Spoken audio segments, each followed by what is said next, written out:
Hello, and welcome to this session on financial and practical help, getting support with PIP, DLA, DSA, and your local council. Don't worry, we'll go through what all those abbreviations mean in a minute. My name's Sandy Hayes, and I'm the lead nurse for the Wessex and Thames Valley Haemoglobinopathy Coordinating Centre. In this session, we're going to go over NHS low-income schemes, in particular prescription charges. We'll talk about disabled students' allowance. We'll talk about personal independence payments for adults. We'll talk about support from your local council and disability living allowance, which is available for children. But first, before we go to any detail, a plea from your nursing team. Please, please, please, please, please ask us for help before you apply. It makes the application process for you much simpler, and it also means that we can support and guide you. It's a really stressful time undertaking and filling out all of these forms, and we can help you at every step of the way. So please have a read on the internet, find out about what it is you're going to apply for, but then email your specialist nurse and ask for some help. Thank you.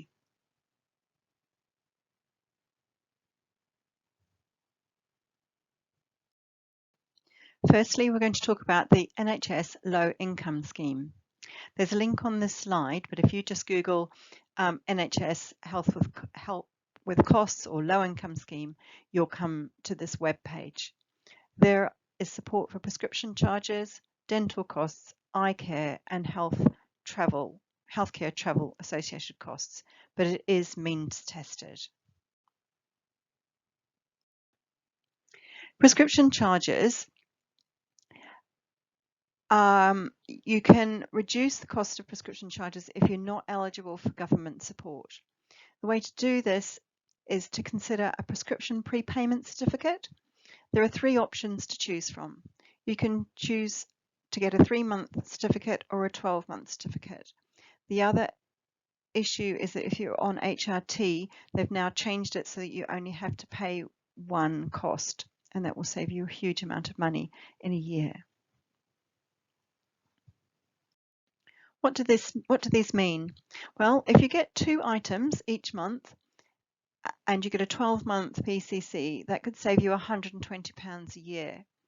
If you get 4 items each month, that could save you up to £350 a year. You can either pay for a PCC via a one-off payment or by 10 payments of £11.16 by direct debit. 10 payments, so one a month for 10 months of £11.16, and this will save you a huge amount of money. And again, there's a link on this slide where you can go to find out more information. Disabled Students Allowance is available to students who have any kind of health condition or disability. It could be mental health issues, it could be sickle cell disease, thalassemia, DBA, CDA, any of the conditions that we treat in the clinic. It could be arthritis, it could be a learning disability, it could be that you're on the diagnostic route to an autism diagnostic route or an ADHD diagnostic route. Students, when they're applying for their student finance, there's information on the student finance website, but you can also go to gov.uk using the link up here. It is linked in with student finance applications, and full and part-time students can apply. It requests consent from student finance to ask for more health information, and as I've already said, it applies to all kinds of conditions.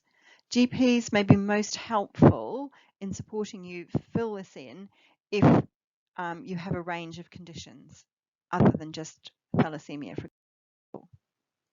So what does it offer? Well, it's not money in the bank. It's not a bursary, it's not a loan, it's not a benefit, but it does provide students with sometimes equipment up front. There's an assessment process that you go through, so it may well be that the student is applying and they don't have a laptop to go to university and they need that. It helps you claim some costs, for example, travel costs, books and braille if that's what required, consumables such as batteries, cartridges or paper, and sometimes additional costs of university and college accommodation if you have a specific requirement. The university or college gets money when students apply for this grant, and that money is there to provide counselling for students, specifically for students who've got the DSA. It provides mentorship, which can be really helpful when you're settling into university with a health condition, and it also provides support. The disabilities that it describes are well described here, so I'll let you take your time to have a look at this slide. But you do need a written statement from or a letter from your doctor or appropriate medically qualified professional. So that means that your specialist nurse can help you with this. So how can we help? Well, as specialist nurses, we will sit down and talk with the young person and or the family together to understand what sort of help and what sort of issues they run into with regards to their education in secondary school, so that we can provide a detailed letter. We need to understand, as I said, the issues at school and help to uncover the adjustments that you've already made. You know, when, for example, you're living with chronic fatigue or, debilitating anemia, the young person will have already made a huge number of adjustments, and what we help you do is identify what those adjustments are so that we can document those in a letter. We also can help discuss the emotional consequences of your condition on education and provide some support with that. Personal independence payment. It's to help with the extra living costs if you have both a long-term physical or mental health condition or disability and have difficulty doing certain everyday tasks or getting around because of your condition. There's lots of useful information, particularly on the Citizens Advice website. Lots and lots of really useful information, so please have a read. We've also got a document on our department website which you're welcome to have a look at. Citizens Advice suggests that you keep a diary for a couple of weeks before you start to apply, so you can think about all of the things that you're doing and the support that you need. Read around and plan before you apply, because once you start, you get a limited time frame. You can apply online, but which is, if you're able to, is much easier because you can save it and go back to it. If you're only able to complete a paper form, then that's fine, but it gives you a limited amount of room to write the information that you need. Please speak to your specialist nurse before you apply, because we can help. We can't help if you only give us 2 days notice for a complex letter. There are 12 tasks that you're assessed on with regards to the PIP. Preparing and cooking a meal, eating and drinking, managing your treatments, washing and bathing, managing toilet needs or incontinence, dressing or undressing, verbal communication, reading and understanding written information, mixing with others, making decisions about money, planning and following journeys, and moving around. At the beginning of the form, whether it's paper or online, it asks you to list all of your health conditions. So please don't just list the fact that you have sickle cell disease. You may well have other things that have impacted on you. You might have arthritis. You might have osteoarthritis in your knee. You might have other issues, a bunion on your foot, for example. But also please list if you've had mental health issues, such as low mood or anxiety or depression. Please list those, because it really helps them get a fuller picture. And you need to provide a really detailed overview of your condition, what it is, and what it means to you and how it impacts you. You have to remember the people reading your forms will know nothing about your health condition, because it's likely to be very rare and they may well not have even heard of it. So please provide as much information as you can. If you're struggling with this, then please contact us again, because we can help you provide that detailed summary and overview.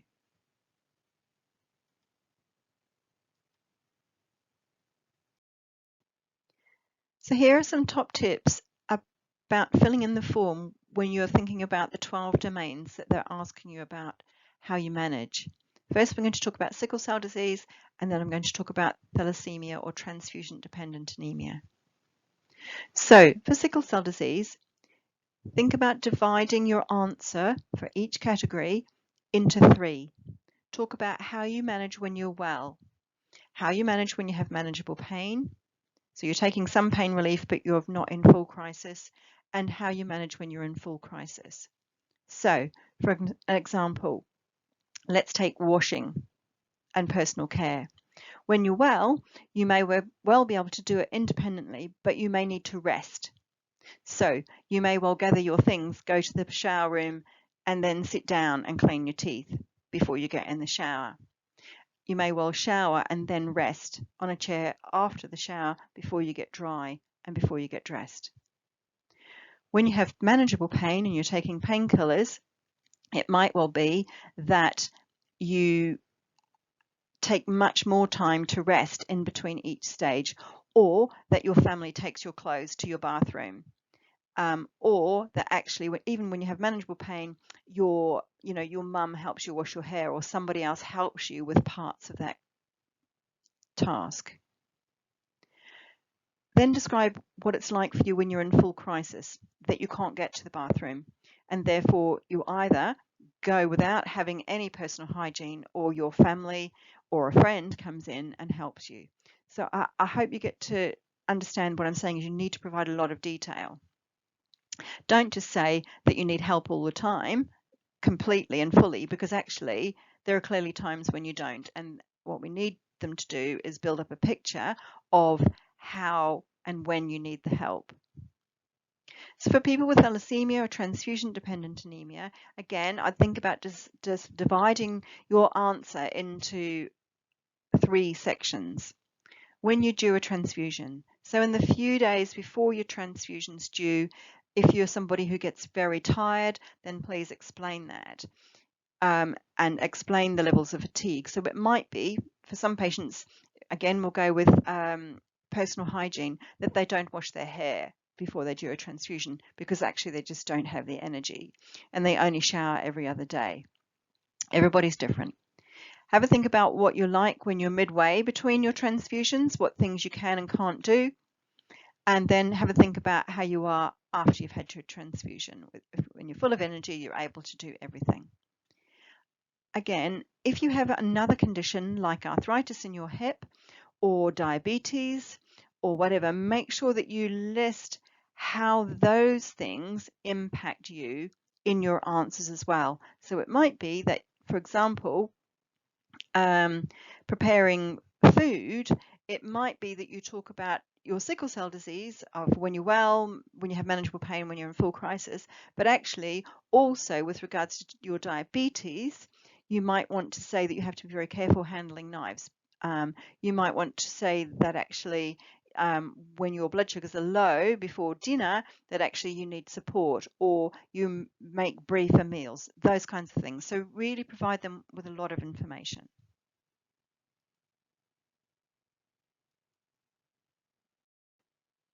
So payments for the PEP are based on a scoring system. So when they assess you, they score how it is that you're managing at the moment and what your payment should be based on that. There's more details on the scoring system on the Citizens Advice website.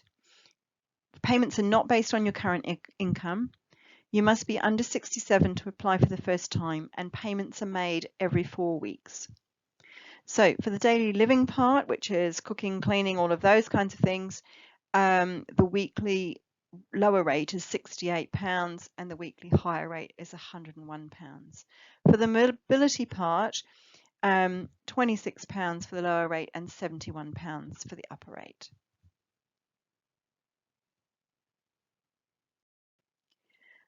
So just as a reminder, the personal independence payment isn't there necessarily to support with your shopping or whether you choose to use organic food or not.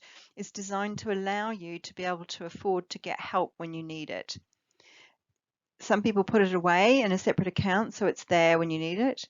Everyone uses it differently. Some people use it to support car payments for their mobility so that they can get around. Some people use it for a cleaner, someone to do the shopping, and some people use it to allow them to work less than full time. It's entirely up to you how you use it, but just remember it's designed for you to be able to get support and help when you need it.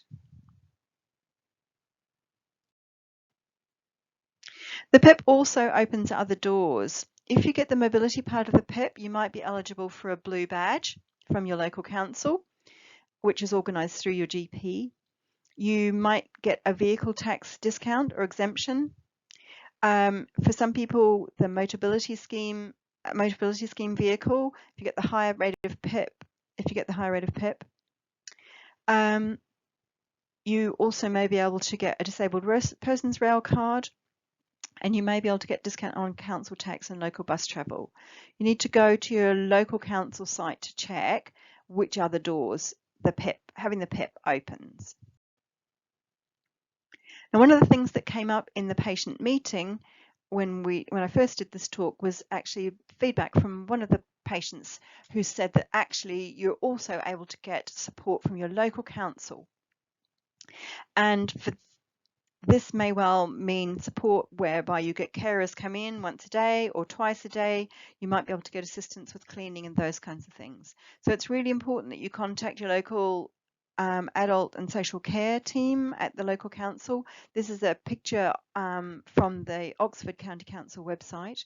It's possible to get physical help at home outside times of crisis. You need to ask for a review.